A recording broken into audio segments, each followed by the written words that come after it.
Viska til frelsis, 32. kafli, hinn innri viska. Í skólakerfinu öðlast fólk þekkingu og kunnáttu á ýmsum sviðum. Í grunnskóla lærir að lesa, skrifa og reikna sem er grunnþekking fyrir lífið í samfélaginu.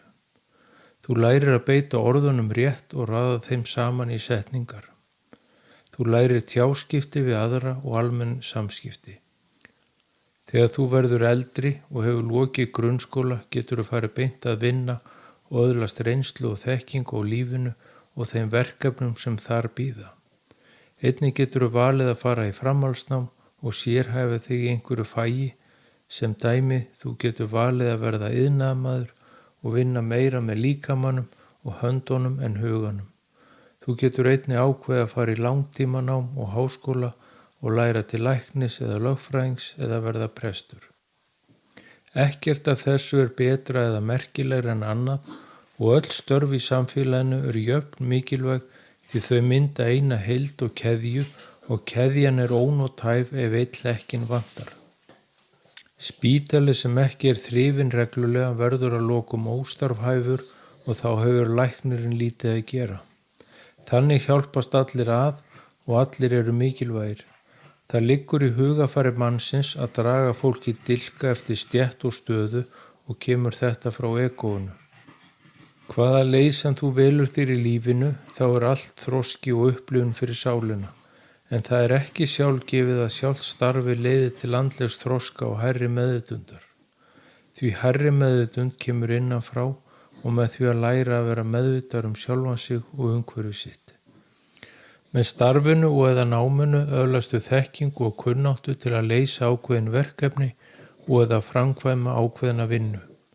Vinnan í sjálfum sér er ekki leið til andlegs þroska og hærri meðvitundar, hins vegar öðlast þú andlegan þroska og hærri meðvitund með viskunni. Viskan liggur innra með þér í sálinni og þegar þú lærir að tengjast sálinni og öllu sem er þá öðlastu visku. Hún hækkar meðvitund þína og þú fer nær Guðsorkunu þínu sanna sjálfi. Viskan er ótvíræð og stendur styrkum stoðum líkt og húsið sem byggt er á bjarginu og stendur af sér öll veður og áföll. Viskan er sannleikurinn þig og lífið og tilveruna í kringum þig. Hún sýnir þér hvert þitt sanna sjálf er og hver þú ert og hvert för þinn er heitið.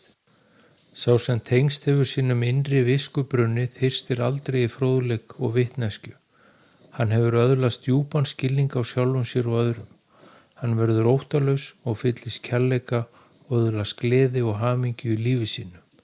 Því má segja að viskan sé kjarni andlegra málefna og hjálpar þér að komast nær Guðsorkunni með hækkandi meðvitund.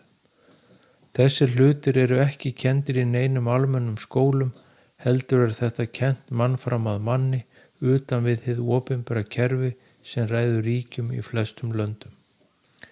Þegar þið byrjar að þyrsta í visku og andlegan þroska, ferðu köllun innra með þér og þú ferð af stað í leitað viskunni. Þú ert þá byrjar að skynja hinn sanna tilgang lífsins og þið langar að vita hver þú ert og hvert för þinni er heitið. Sá sem leitar mun finna og sannur andlegu kennari eða góðar andlega bækur mun vísa þér veginn því með hvoru tveggja öðlastu visku sem hækkar meðvitund þína og leiðir þig að lokum að þinni innri visku sem býr í sálinni. Þegar þú hefur vakið sálina innra með þér, þá hefur öðlast visku alls sem er og hefur tengst alheims visku. Þá hefur öðlast djúpan skilning á sjálfum þér og á allt og öllum í kringum þig. Þú hefur skilið tilgang lífsins og hefur fengið svör við þínum spurningum. Þú ert byrjaður að upplifa lífið og tilveruna án þess að greina neitt frekar. Þú lifir í augnablikinu og líf þitt líður þægilega áfram án átaka og vandamála. Viskan hefur svörum við spurningum þínum og þeim er nú öllum svarað innra með þér. Þú hefur nú tengst Guðsorkunni sem er sannleikurinn, kærleikurinn og einingin.